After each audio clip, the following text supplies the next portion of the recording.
Hello viewers, welcome to Sharda's Botany. This is Sarda, and now we are going to discuss on the topic modes of reproduction, which is in the chapter Reproduction in Plants. Introduction. Each and every organism can live only for a certain period of time. భూమి మీద బ్రతికే ప్రతి జీవి ఒక certain period వరకు మాత్రమే జీవించగలదు.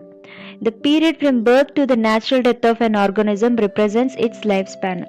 అంటే ఒక జీవి పుట్టుక నుంచి తన యొక్క న్యాచురల్ డెత్ వరకు తన జీవిత కాలం అనేది తెలుస్తుంది, లైఫ్ స్పాన్ అనేది తెలుస్తుంది.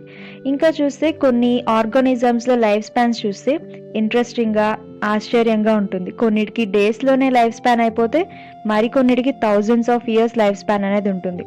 ఫర్ ఎగ్జాంపుల్ చూస్తే a mango tree has a much shorter life span as compared to the peepal tree. Whatever be the life span, death of every individual organism is certainly. For example చూస్తే ఈ ఫిగర్లో peepal tree కంటే mango tree యొక్క life span అనేది చాలా షార్ట్గా ఉంటుంది. People tree అంటే ఏంటి? రావి చెట్టు. రావి చెట్టు కంటే మామిడి చెట్టుకి లైఫ్ స్పాన్ అనేది చాలా తక్కువ ఉంటుందని. రావి చెట్టుకి కొన్ని థౌజండ్స్ ఆఫ్ ఇయర్స్ ఉంటే దానికంటే తక్కువ కొన్ని హండ్రెడ్స్ ఉండొచ్చు మ్యాంగో ట్రీకి. సో అలా ఒక్కదానికి ఒకటి కంపేర్ చేసుకుంటూ ఉంటే కొన్ని లైఫ్ స్పాన్స్ అనేవి షార్ట్గా ఉంటాయి, కొన్ని లైఫ్ స్పాన్స్ అనేవి చాలా లాంగ్గా ఉంటాయి. కానీ ఏదేమైనా కానీ ఏదో ఒక ప్రతి ఒక్క ఇండివిజువల్ చనిపోవడానికి సిద్ధంగా ఉండాల్సింది. ఏదో ఒక దాని యొక్క లైఫ్ టైంలో ఎప్పుడన్నా చనిపోవడం అనేది ఉంటుంది. సో మరి మీకు ఒక డౌట్ రావచ్చు, మరి ప్రతి ఒక్క ఆర్గానిజంకి డెత్ అనేది ఉన్నప్పుడు మరి థౌజండ్స్ ఆఫ్ ఇయర్స్ నుండి ఇన్ని ప్లాంట్ స్పీషీస్ అనేవి ఎలా వచ్చాయి అంటే ఏదో ఒక ప్రాసెస్ అనేది జరుగుతుంది అని అర్థమవుతుంది. అంటే ఇక్కడ అదే చెప్తున్నారు. Have you ever wondered how vast number of plant species has existed on earth for several thousands of years? There must be some processes living in living organism that ensure this continuity. Yes, అంటే ఇది ఏం జరుగుతుందంటే reproduction అనేది జరుగుతుంది. So ఆ reproduction అనేది ఏంటో ఇప్పుడు చూద్దాం. Reproduction is defined as a biological process in which an organisms gives rise to young ones similar to itself. ఇక్కడ యంగ్ వన్స్ అంటే ఏంటి? ఆఫ్ స్ప్రింగ్స్ అని అంటారు యంగ్ వన్స్ని. అంటే ఇక్కడ రిప్రొడక్షన్ అనేది ఒక బయాలజికల్ ప్రాసెస్. దీనిలో ఒక ఆర్గానిజం దానిలాగే ఉండే మరొక చిన్న పిల్లల్ని పుట్టించగలదని చెప్తున్నారు. The of spring grow mature and in turn produce new of spring. మళ్ళీ అవే పిల్లలు పెరిగి పెద్ద రిప్రొడక్షన్ ద్వారా మరో చిన్న పిల్లల్ని పుట్టించగలదని చెప్తున్నారు. సో ఇదొక కంటిన్యూస్ సైకిల్ అనమాట. అంటే బర్త్, గ్రోత్ అండ్ డెత్ అనేది ఇలా కంటిన్యూస్ ఒక సైకిల్ లాగా ఉంటుందన్నమాట ఇది మొత్తం. సో ఈ బర్త్ అనేది ఎలా వస్తుందంటే బై రిప్రొడక్షన్ ద్వారా వస్తుంది. సో బర్త్ మళ్ళీ గ్రోత్ మళ్ళీ డెత్ అట్లా ఒక సైకిల్ లాగా ఫామ్ అవుతుంది. And reproduction enables the continuity of the species generation after generation. అంటే ఈ రిప్రొడక్షన్ అనేది ఏం చేస్తుందంటే ఆ స్పీషీస్ యొక్క కంటిన్యూటీని అలానే ఎనేబుల్ చేసి ఉంచుతుంది, అంటే ప్రాసెస్ చేసి ఉంచుతుంది అనమాట. అంటే ఏ స్పీషీస్ అనేది ఎక్స్టెంట్ కాకుండా ఉండడానికి ఒక స్పీషీస్ పర్టికులర్ స్పీషీస్ అనేది ఇంకొక స్పీషీస్ని పుట్టించడం అలా ఒక కంటిన్యూటీ అనేది ఏర్పరుస్తుంది అనమాట ఈ రిప్రొడక్షన్ ద్వారా. Based on whether there is participation of one organism or two in the process of reproduction, it is of two types.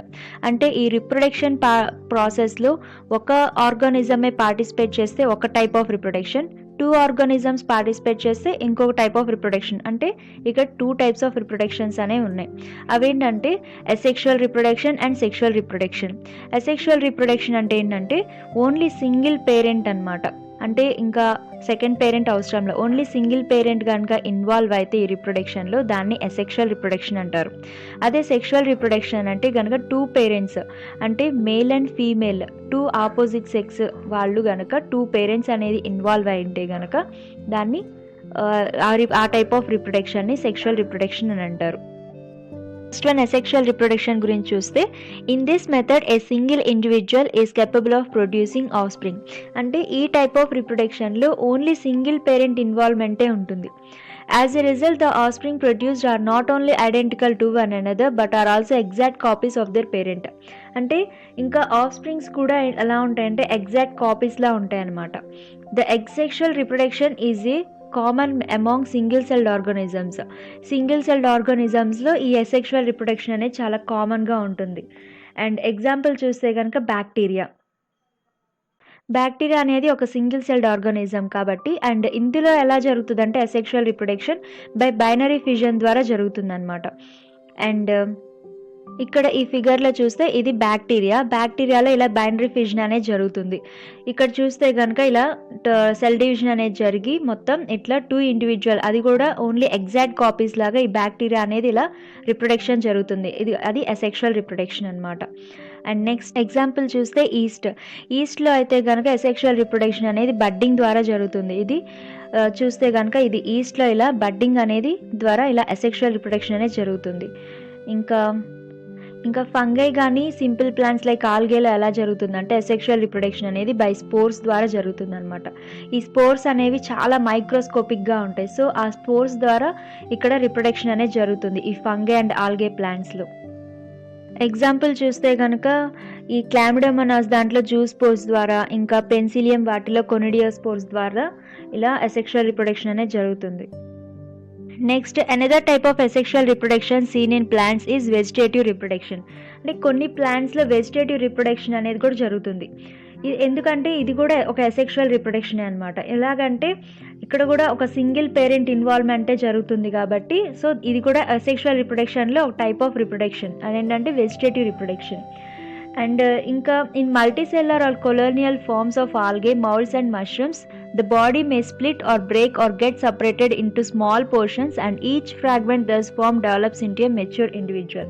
ఎలాగంటే కొన్ని ఆల్గే కానీ మౌల్స్ కానీ మష్రూమ్స్లో అనేది బాడీ అనేది బ్రేక్ కానీ లేదా స్ప్లిట్ అయ్యి చిన్న చిన్న ఫ్రాగ్మెంట్స్ అంటే చిన్న చిన్న ముక్కలుగా సపరేట్ అయిపోతాయి.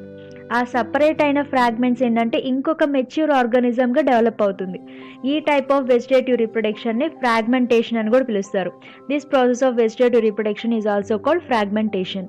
In flowering plants the units of vegetative propagation. అంటే ఈ ఫ్లవరింగ్ ప్లాంట్స్లో అనేది ఎలా జరుగుతుందంటే వెజిటేటివ్ ప్రాపగేషన్ ద్వారా జరుగుతుంది. ఎలాగంటే such as runners, stolon, suckers, offset, rhizomes, corm, CORM, sorry by mistake corn అని పడింది, ఇంకా ట్యూబర్, బల్బిల్, ఇంకా రిప్రొడక్టివ్ లీవ్స్, ఇలా ఈ ఫ్లవరింగ్ ప్లాంట్స్లో ఈ వెజిటేటివ్ ప్రాపగేషన్ అనేది జరుగుతుంది. అండ్ ఇక్కడ కొన్ని ఎగ్జాంపుల్ చూస్తే పిస్టియాలో అయితే కనుక ఆఫ్సెట్ ద్వారా ఇట్లా వెజిటేటివ్ ప్రాపగేషన్ అనేది జరుగుతుంది. ఇంకా ఆనియన్లో అయితే బల్బ్ ద్వారా, ఇంకా బ్రయోఫిల్లంలో అయితే కనుక లీఫ్ బర్డ్స్, ఇలా లీఫ్కి మార్జిన్స్లో ఇలా చిన్న చిన్న బర్డ్స్ అనేవి ఫామ్ అయ్యి వాటికి రూటింగ్ అనేది వచ్చి కొత్త ప్లాంట్స్గా రిప్రొడ్యూస్ అవుతూ ఉంటాయి. ఇంకా జింజర్లో అయితే కనుక రైజోమ్స్ ద్వారా మళ్ళీ సెక్షువల్ వెజిటేటివ్ ప్రాపగేషన్ అనేది జరుగుతుంది. ఇంకా పొటాటోలో అయితే కనుక ట్యూబర్ ద్వారా ఇలా రిప్రొడక్షన్ అనేది జరుగుతుంది. సో ఇది కూడా మొత్తం ఒక type of asexual reproduction and that is by vegetative propagation. ఇంకొక ఇంట్రెస్టింగ్ ప్లాంట్ ఏంటంటే అక్వాటిక్ ప్లాంట్, వాటర్ హయాసింత్ అనేది. ఇదేంటంటే which is one of the most invasive weeds అనమాట. అంటే ఇన్వేజివ్ వీడ్ అంటే దేంట్లోకైనా కానీ ప్రవేశించగలదు అనమాట. అంటే ఇప్పుడు ఎక్కడైనా స్టాండింగ్ వాటర్ ఉంటే కనుక దాంట్లోకి వచ్చేసి ఇది బాగా స్ప్రెడ్ అయిపోవడం, ఇంకోటి ఏం చేస్తుంది అంటే ఇక్కడ అలా స్ప్రెడ్ అవ్వడమే కాకుండా అక్కడున్న ఆ వాటర్లో ఉన్న ఆక్సిజన్ని మొత్తం ఇది తీసేసుకొని అక్కడ ఫిషెస్ అన్నిటినీ చంపేస్తుంది అనమాట. సో ఇది చాలా ఇంట్రెస్టింగ్గా ఉంటుందన్నమాట. అండ్ ఇంకోటి ఏంటంటే ఈ ప్లాంట్ అనేది ఇండియాలోనే ఇంట్రడ్యూస్ అయింది. ఇది చాలా అందంగా బ్యూటిఫుల్గా కనిపిస్తూ ఉంటుంది. ఫ్లవర్స్ కానీ వాటి యొక్క లీవ్స్ యొక్క షేప్ కానీ చాలా బాగుంటుంది అనమాట. అండ్ ఇంకోటి ఏంటంటే ఇది వెజిటేటివ్ ప్రాపగేషన్ ద్వారానే ఈ ప్లాంట్ అనేది వస్తుంది అనమాట. ఇది మెయిన్ పాయింట్ దీంట్లో. అండ్ ఈ వెజిటేటివ్ ప్రాపగేషన్ ద్వారానే ఈ ఎక్కడైతే స్టాండింగ్ వాటర్ అయితే ఉన్నాయో ఆ వాటర్ మీద ఈజీగా చాలా షార్ట్ పీరియడ్ ఆఫ్ టైంలోనే స్ప్రెడ్ అయిపోతూ ఉంటుంది అనమాట వెజిటేటివ్ ప్రాపగేషన్ ద్వారా. సో దీన్ని తీయడం కూడా చాలా కష్టమైపోతుంది. అంటే it is very difficult to get rid of them. And ఇంకోటి ఏంటంటే the plants like potato, sugar cane, banana, ginger, dahlia are cultivated. ఇవన్నీ కూడా ఎలా కల్టివేట్ చేస్తారంటే పొటాటో అయితే కనుక బడ్స్ ద్వారా కల్టివేట్ చేస్తారు. అంటే వాటికి ఐ షేప్లో ఉన్నట్టు ఉంటాయి అన్నమాట బడ్స్ అనేవి. అవి కట్ చేసి పెడితే కనుక ఇంకొక కొత్త ప్లాంట్ అనేది రిప్రొడ్యూస్ అవుతుంది. అండ్ ఇంకా బనానా, జింజర్లో అయితే కనుక రైజోమ్స్ ద్వారా ఇలా కల్టివేట్ చేస్తారనమాట. అండ్ ఈ ప్లాంట్స్ అన్నీ కూడా ఈ potato, sugar cane, banana, ginger ఇవన్నీ కూడా ఏంటంటే నోట్స్ ద్వారానే ఈ ప్లాంట్స్ అనేవి మాడిఫై అయినాయి అనమాట. అంటే ఎట్లా అంటే నోట్స్ అనేవి ఎలా ఉంటాయంటే వాటర్కి కానీ సాయిల్కి కానీ కాంటాక్ట్ అయితే కనుక ఆ నోట్స్ అనేవి రూటింగ్ అనేది వస్తుంది. ఆ రూటింగ్ ద్వారా ఇంకొక కొత్త ప్లాంట్గా అది అరైజ్ అవుతుంది అనమాట. సో ఇవన్నీ మొత్తం కూడా అసెక్షువల్ రిప్రొడక్షన్ ద్వారానే జరుగుతున్నాయి. అంటే ఒక సింగిల్ పేరెంట్ ఇన్వాల్వ్మెంట్ ద్వారా జరుగుతుంది కాబట్టి ఇది మొత్తం కూడా అసెక్షువల్ రిప్రొడక్షన్ కిందే వస్తుంది. So it is very interesting to note that asexual reproduction is a common method of reproduction in organisms. అంటే ఈ అసెక్షువల్ రిప్రొడక్షన్ అనేది ఒక కామన్ టైప్ ఆఫ్ రిప్రొడక్షన్ అనమాట. సో ఇది ఒక సింపుల్ ఆర్గనైజేషన్ అనమాట ఈ ప్లాంట్స్లో. సో అది.